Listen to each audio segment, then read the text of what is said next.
교시 시작해 볼게요. 아까 이어서 이제 데이터 XML 쪽인데,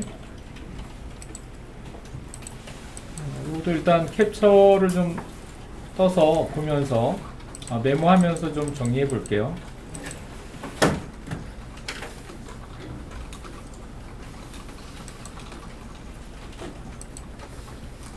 1번 라인에 있는 거는 이제 XML 선언문이라고 보시면 될 것 같고요. 여기 버전과 인코딩 순서조차도 바꾸시면 안 됩니다. XML 같은 경우. 그래서 여기 버전과 여기 이제 인코딩 타입이 나오는데, ASCII 코드라던가 UTF-8 이런 걸 보게 되면 16이 적힌 거는 이제 2바이트 단위로 처리를 하게 되니까, 이런 것들을 이제 최소한의 것을 사용할 때는 사실은 남는 자원이 생기다 보니까 이제 비효율적이잖아요. 그래서 C 언어가 데이터 타입이 훨씬 더 촘촘하게 정의가 되어 있습니다. unsigned, sign 이렇게 이제 음수, 양수 이렇게 촘촘하게 되어 있는 만큼 그런 것들을 조금 더 효과적으로 자원을 사용할 수 있을 것 같고요. 자, 그 다음에 여기 5번부터 18번까지는 나중에 이쪽 부분은 이제 커넥션 풀로 한번 바꿔서 처리를 좀 해봤으면 좋겠고요. 지금은 그냥 원시적인 방법으로 하지만 나중에는 이 부분을 이제 히카리 CP나 아니면 아파치 재단에서 제공하는 그런 커넥션 풀을 이용해서 바꿔보시면 될 것 같고, 일단 DB 연동하는 결과나 내용적인 거는 차이가 없을 것 같고요. 물론 이제 내부적으로 동시 접속자 수가 많은 경우 성능의 차이는 있는 거니까, 그래서 이제 이런 커넥션 풀을 쓰는 게 맞을 거고요. 자, 아래쪽으로 내려와 보시면 클래스 정보가 있는데, 이 클래스 정보는 이제 이 자리에 이제 클래스가 올 수도 있고 타입이 올 수도 있는데, 타입이 오게 되면 이제 더 상위 개념이 올 수 있다, 이렇게 이해하시면 되고, 상위 개념이라고 하면 이제 추상 클래스나 아니면 인터페이스 이런 것들을 얘기하는 거겠죠. 그래서 뒤에 빈이 붙어 있는 것만 가지고도 우리가 얘가 마이바티스, 스프링 이쪽에서 제공되는 클래스라는 걸 알 수 있고요. 그래서 이런 클래스를 자바와 그 다음에 오라클 사이에서 연결을 시켜주려면 이 부분에 대한 자바 코드에 대한 지원이 필요하다. 그래서 이런 자르 파일과 결국 의존 관계에 있다, 필요하다, 이렇게 얘기할 수 있고요. 자, 그 다음에 이 클래스가 하는 역할, 그러니까 SQL 세션 팩토리 빈이 하는 역할은 일단 커넥션이거든요. 물리적으로 떨어져 있는 오라클 서버와의 연결 통로를 확보하는 일이기 때문에 반드시 회사 정보와 그 다음에 IP 주소, 그 다음에 SID, 그 다음에 포트 번호, 그 다음에 입장할 수 있는 계정, 이런 것들이 있어야 되겠죠. 그래서 그런 것들이 이제 여기 데이터 소스 타겟, 즉 요거 자체가 ID죠. 여기 보시면 여기 ID, 그래서 요 ID만 바꿔주시면 얼마든지 제2의 혹은 제3의 드라이버 클래스를 커넥션에 관련된 정보를 추가해서 사용하실 수도 있고요. 자, 그 다음에는 이제 마이바티스 레이어에서는 쿼리문을 XML로 관리하니까 그런 정보들이 여기 XML 문서에 물리적인 위치가 등록이 되어 있어야 되겠죠. 물리적인 위치, 뭘 가지고 있는 DML 문장을 가지고 있는 물리적인 위치를 기록을 해야 되지 않습니까? 그래서 그런 것들을 여기 웹-INF 밑에 마이바티스 config XML 쪽에다가 등록할 수 있을 것 같고요. 자, 그러면 여기까지는 커넥션이기 때문에 처리를 요청하는 것은 어디서 해야 되냐면 SQL 세션 템플릿 여기서 하게 되고요. 자, 여기서 물론 커밋이라던가 아니면 롤백에 대한 부분도 고려 대상이겠죠. 자, 그러면 오토 커밋으로 되어 있는 것인지 아니면 그 기능이 꺼져 있는 상태인지는 우리가 이제 테스트 해보시면 알 수 있는 거니까 테스트 하면서 확인해 보기로 하고요. 그 다음에 그 아래쪽으로 보시면은 다오 클래스가 보이는데 이 다오 안에 이 객체가 주입이 되어야 된다. 그래야 이 다오 클래스에서 마이바티스 레이어와 결국 소통이 가능하게 되겠죠. 그래서 이제 이런 부분을 부트 쪽에서는 아니면 어노테이션으로 처리할 때는 오토 와이어로 이렇게 그 처리하는 뭐 이런 방법을 부트 설정에서 소개를 해드렸었고요. 뭐 이거 말고도 이제 자바 클래스로 할 때는 또 다른 방법이 있거든요. 그래서 어쨌든 이렇게 그 프로퍼티로 되어 있는 이 안에 오는 이 네임, 이런 네임들은 중요하니까 임의로 바꾸어서는 안 된다. 뭐라고요? 임의로 바꾸지 않는다 하는 거죠. 왜냐면 이런 것들이 이제 부트가 아닌 이렇게 이제 예전 방식으로 처리할 때는 이런 것들을 세터 객체 주의법으로 주의법으로 처리를 해야 되기 때문에 XML이지만 자바 코드를 체크를 하죠. 자바 코드를 이렇게 체크를 하기 때문에 이런 부분 때문에 문제가 되면 일단 페이지조차도 테스트 해볼 수 없을 거거든요. 그러니까 이 관계, 이 클래스와 클래스 사이의 연결, 그 다음에 클래스와 클래스 사이의 그런 주입 관계, 이런 쪽에 중요한 역할을 하는 이런 프로퍼티 속성들은 좀 신중하게 잘 관리를 좀 해주셔야 될 것 같습니다. 자, 여기까지가 이제 전체적인 그 XML 문서 세 가지를 쭉 이야기를 드렸고요. 여기 아래쪽에서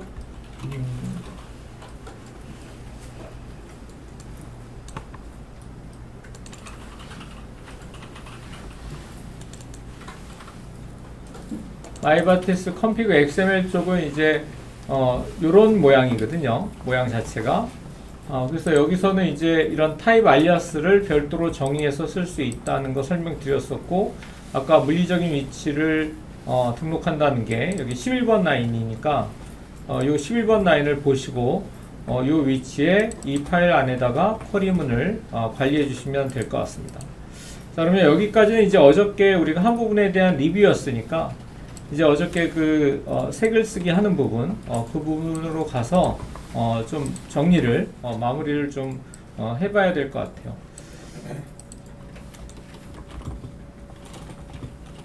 자, 상세 보기 페이지를 가기 전에 여기 그 쿼리문 쪽부터 한번 정리를 해볼게요.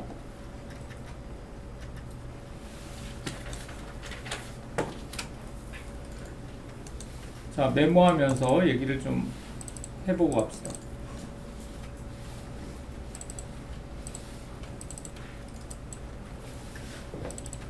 자, 일단은 그 맨 위쪽에 보시면은 그 XML 선언문이 나오고 있고, 여기 독타입은 이제 주석이 아니라 이것도 일종의 선언문인데 루트 태그는 반드시 매포로 시작해야 된다 하는 거고요. 그거는 이제 버전 정보이고, 영어만 사용할 수 있다, 태그를. 그 다음에 요 DTD는 이제 결국은 여기서 사용되는 태그에 대한 명세서의 역할을 한다, 이렇게 볼 수 있거든요. 자, 그 다음에 여기 나와 있는 이 부분은 우리가 그 로그 설정할 때, 로그4j 설정할 때 필요한 값이니까 꼭 맞춰서 사용하시는 게 좋을 것 같고요. 그 다음에 이제 여기 리절트 맵 같은 경우에는 지난번에 말씀드린 것처럼 조인 시에 여전히 불편한 부분이 있으니까 이 부분을 사용하시는 것보다는 그냥 기존에 우리 맵 방식을 사용하는 게 나을 것 같고요. 그 다음에 여기 이 두 가지는 이제 게시판 글을 삭제할 때 쓰는 쿼리문이라고 보시면 되죠. 그래서 아이디를 가지고 구분하게 되어 있고, 파라미터로 맵이라고 되어 있는데 사실은 얘가 되어 있으니까 이쪽에 그냥 인트를 적으셔도 될 것 같습니다. 그죠? 여기도 인트를 적으셔도 될 것 같고요. 다만 이럴 때는 이제 오리지널 방법으로는 이제 물음표를 사용했던 거를 이렇게 샵을 붙여서 좌중괄호, 우중괄호를 쓰게 되는데 키값이 없으니까 value를 쓴다고 말씀드렸죠, 어저께. 그래서 이런 경우에 이제 그렇게 해주시면 될 것 같고요.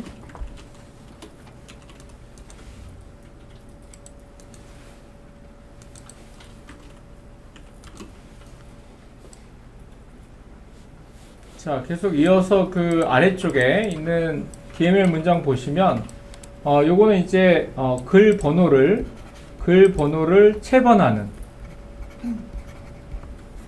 DML 문장이거든요. 자, 그런데 이 안쪽에 있는 요 표현은 그 힌트문이라고 합니다. 그 오라클에서 힌트문이라고 얘기하는데 이 인덱스를 읽어드릴 때 가능하면 내림차 순으로 읽어달라는 뜻이고요. 그 다음에 바깥쪽에 MVL 함수를 걸어 놓은 거는 이제 널 체크를 하는 거니까 널 체크를 해서 널인 경우에는 이제 0으로 치환한 다음에 거기다가 플러스 2를 더해서 글 번호를 체번하자, 그 얘기죠. 보통은 이제 시퀀스를 쓰는 게 맞는데 공부 목적으로 이렇게 나눠서 한번 해보자고 제가 제안한 부분이라서 이제 추가가 되게 되었고, 그 다음에 이제 그룹 번호 같은 경우는 뭐 요즘은 쓰지 않지만 계층형 게시판으로 구현을 해보자고 이렇게 제안했기 때문에 결국 그 글에 대한 그룹 번호가 필요하다. 그룹 번호가. 그래서 그 그룹 번호를 체번하는데 뭘 사용하고 싶으니까 인덱스를 사용하고 싶으니까 여기다가 멍청한 조건을 걸은 거죠. 왜 멍청하냐면 0보다는 무조건 크겠죠. 0보다 작게 내가 하지 않았을 테니까. 그러면 이 조건이 없으면 어떻게 되느냐면 이 인덱스를 사용하지 않는다는 거죠. 실행 계획을 세울 때. 그래서 멍청한 조건이지만 반드시 이렇게 end로 걸어 주셔야 되고, 그 다음에 로우넘은 여기서 스탑 키의 역할을 한다. 자, 스탑 키의 역할은 뭐냐면 전체 범위 처리를 부분 범위 처리로 바꿔줄 수 있는 그러한 중요한 요소이니까 이걸 내림차수로 했을 때 맨 꼭대기에 있는 그 한 건이 결국 맥스 값이 될 것이고, 거기에 대해서 2를 더하게 되면 그룹 번호가 체번이 되겠죠. 그러면 이런 그룹 번호는 어디에서 갖고 있다? read.jsp, 즉 상세 페이지에서 갖고 있다는 거죠. 왜? 한 건이 이미 조회된 경우이니까 색을일 때는 없지만 댓글일 때는 있다. 상세 보기에선 갖고 있다. 이렇게 얘기할 수 있고요. 자, 다음은 요거는 이제 테이블을 우리가 일부러 트랜잭션 처리 때문에 1대 n으로 이렇게 관계 형태를 맺어놨기 때문에 마스터 테이블이죠. 그래서 마스터 테이블에 들어갈 건데 일단은 그룹 번호, 포스 번호, 스택 값은 다 0으로 박아놨어요. 처음에는 여유가 없을 테니까 일단 0으로 놨다가 우리가 정리가 되고 나면 그때 바꿔서 한번 처리해 보도록 하고요. 자, 그 다음에 이쪽은 이제 첨부 파일이 있을 때죠. 자, 첨부 파일이 있을 때는 여기 서브 테이블에다 인서트 하게 되고, 역시 글 번호, 그 다음에 순번, 첨부 파일이 여러 개 올 수 있으니까 뭐 하나, 두 개, 세 개. 근데 그냥 저는 수업 시간에 일단 하나 처리해 볼게요. 그 다음에 이거는 파일명, 그 다음에 이쪽은 그 파일의 사이즈 값. 자, 그 밑에 보이는 건 이제 조회수가 되겠고요. 조회수. 또 그 밑에 보이시는 거는 이제 그 스텝을, 그러니까 순번이 되겠죠. 순서를 갖다가 업데이트 해주는 그런 업데이트 문이 그 아래쪽에 와 있다고 보시면 될 것 같아요. 지금 캡처를 떠서 잘려서 그런데, 자, 그 나머지도 한번 볼게요. 자, 그 나머지 부분에서 저 위에 있는 부분은 아까 얘기했던 건데, 어쨌든 여기에 그 스텝 업데이트 했을 때 결국 이 자리에 오는 값과 이 자리에 와야 되는 값은 결국 UI에서 넘어와야 되는 거잖아요. 그렇게 되면 결국 우리가 이런 정보를 전달할 때는 폼 전송을 해야 될 것 같고요. 왜냐하면 입력을 받아서 서버 쪽에서 인서트나 업데이트를 요청하는 경우이기 때문에 폼 태그 안에 와야 되는데 그때 화면에는 없지만 값을 넘기는 방법으로 인풋의 타입, 히든 속성을 말씀을 드렸었죠, 그죠? 그래서 이 히든 속성에다가 결국 화면에는 드러나지 않는 bm 언더바 그룹이라던가 아니면 bm 언더바 포스라던가 아니면 bm 언더바 스텝의 값을 넘겨주자는 거죠. 자, 그렇게 되면 이 자리에 그 값이 꽂힌다는 거죠. 그래서 여기서는 크다라고 비교를 하고 여기서는 같니라고 비교하게 되니까 이 조건을 만족시켰을 때 1을 증가하게 되는 것이다. 그래서 우리가 원 그릴 때 0, 0, 1차 댓글이면 1, 1, 그 다음에 2차 댓글이면 2인데 이 사이에 끼어들게 되면 이 아이는 3번으로 밀려야 되고 이 중간에 끼는 숫자가 2에 2가 되어야 된다는 거죠. 포스가 2, 스텝도 2. 자, 그래서 그걸 업데이트하는 문장이었고요. 그 다음에 여기 셀렉트 이거는 전체인데 여기서 이제 조인이 일어나야 되겠죠. 조인이 일어나야 되고 그 다음에 글 번호 같은 경우는 중간에 삭제되면 이빨이 빠지니까 그냥 만약에 순번을 매겨주실 것 같으면 따로 인라인 뷰를 써가지고 가공을 해주시면 사용자가 원하는 형태로 화면에 내보내질 수 있을 것이다. 그래서 지금 이렇게 돼 있지만 인라인 뷰로 바꿔야 될 것 같고 그 다음에 이것도 이제 차기 버전에서는 전체 범위 처리하는 것을 부분 범위 처리하는 걸로 바꿔서 처리해 보시는 게 좋을 것 같고요. 효율성 때문에. 자, 그 다음에 밑에 있는 거는 얘는 셀렉트인데 뭐 맵으로 처리하는 거 그때 설명했던 부분이고 요거는 뭐 테스트하는 용도로 만들었던 거니까 따로 뭐 설명할 필요 없을 것 같습니다. 자, 여기까지 정리하시고요. 자, 저는 일단 여기 웹 INF 밑에서 처리되는 방식으로 한번 가보기로 결정했거든요. 그러니까 디폴트로 열릴 때 액션을 타고 값을 가져오는 요 방법으로 일단 진행을 해 볼게요.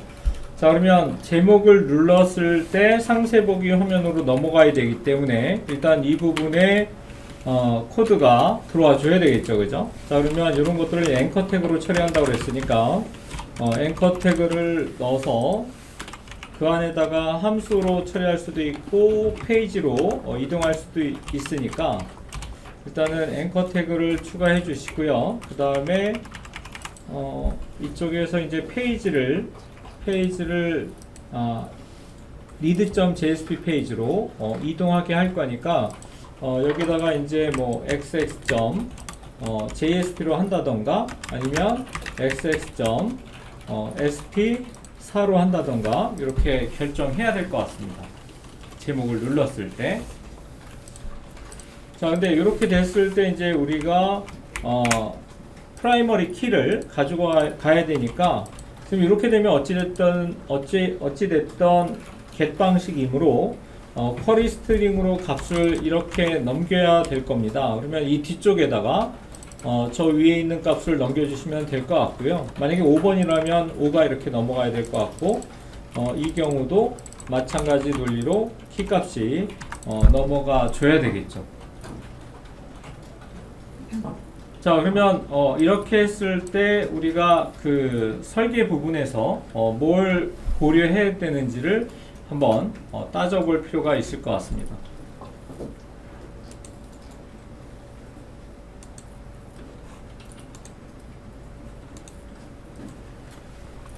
자, 그림으로 한번 그리면서 이야기를 해볼게요.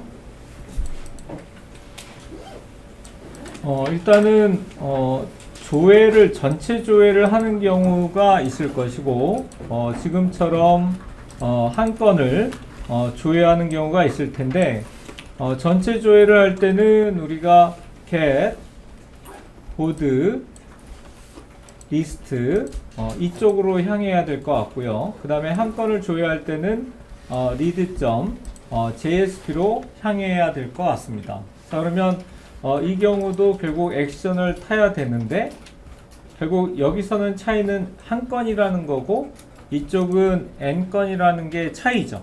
자, 그러면 이쪽에서는 결국 JSP를 요청하는 게 아니라 액션을 타야 되니까 cat 보드 디테일 닷 sp4 이렇게 태워야 될 것이다. 왜냐하면 이걸 같이 하게 되면 리스트로 향하게 되기 때문에 문제가 될 거라는 거죠.